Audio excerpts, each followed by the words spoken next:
Cette vidéo présente de l'information sur les symptômes qui peuvent survenir à la suite d'un traumatisme crânio-cérébral léger, aussi appelé commotion cérébrale, ainsi que des conseils pour une reprise graduelle des activités intellectuelles, physiques et sportives. Une chute à vélo, un accident de travail, un choc à la tête en pratiquant un sport ou une simple chute à la maison sont autant d'événements qui peuvent provoquer un traumatisme crânio-cérébral léger.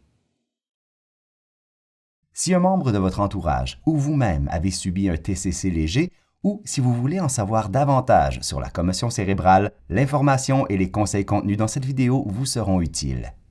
Vos proches et des personnes de votre entourage comme un professeur, un employeur ou un entraîneur sportif peuvent aussi bénéficier de ces conseils et vous aider à les mettre en pratique. Cette vidéo vous informe des symptômes qui peuvent survenir et des signaux d'alerte à surveiller après avoir subi un TCC léger. Elle aborde également la période de repos à respecter avant de recommencer vos activités habituelles. Après vous être reposé pendant au moins 48 heures, vous pourrez regarder une deuxième vidéo pour obtenir des conseils sur la reprise graduelle de vos activités intellectuelles, physiques et sportives.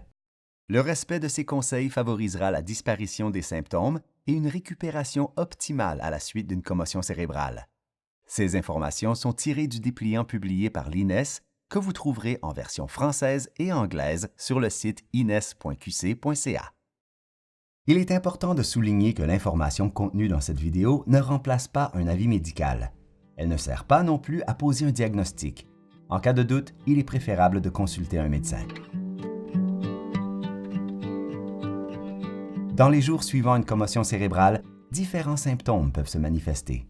Parmi les plus fréquents, on retrouve des maux de tête, de la fatigue, des troubles de sommeil, des nausées, des étourdissements ou des vertiges, la sensation d'être au ralenti, des problèmes de concentration ou de mémoire, la vision embrouillée, de la sensibilité à la lumière ou au bruit, une émotivité inhabituelle comme de l'anxiété ou de l'irritabilité. Ces symptômes diminuent considérablement au cours des 2 semaines suivant le traumatisme et dans la plupart des cas, ils sont complètement disparus après 1 mois. Mais si votre condition ne s'est pas améliorée après 2 semaines, si les symptômes sont toujours présents après 1 mois ou si votre état vous inquiète, communiquez avec votre médecin de famille, InfoSanté ou une ressource spécialisée en TCC léger dans votre région.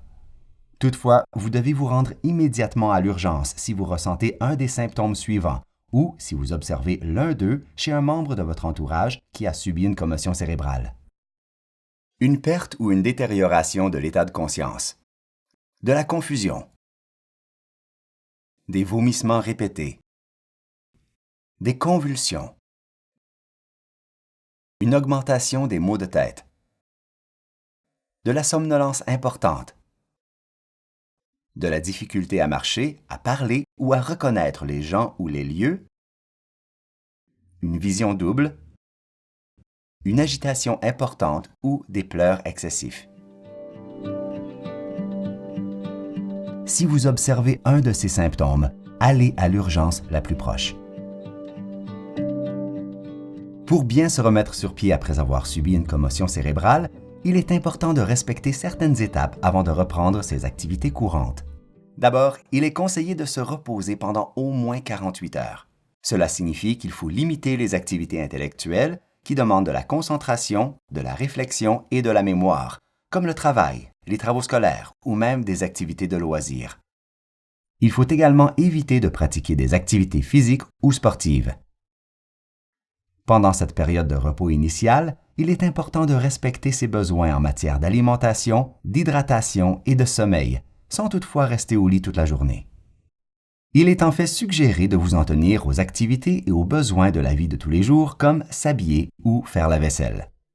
Restez à l'écart des écrans, aussi bien du téléphone et de la tablette que de l'ordinateur ou de la télévision. Recherchez plutôt un environnement calme.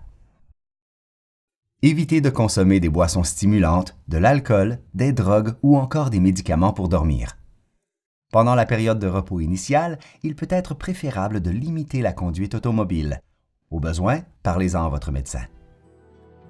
Après vous être reposé pendant au moins 48 heures, vous pourrez regarder la deuxième vidéo qui vous donnera des conseils pour reprendre graduellement vos activités intellectuelles, physiques et sportives. Alors, bon repos! On se retrouve dans 48 heures pour la suite.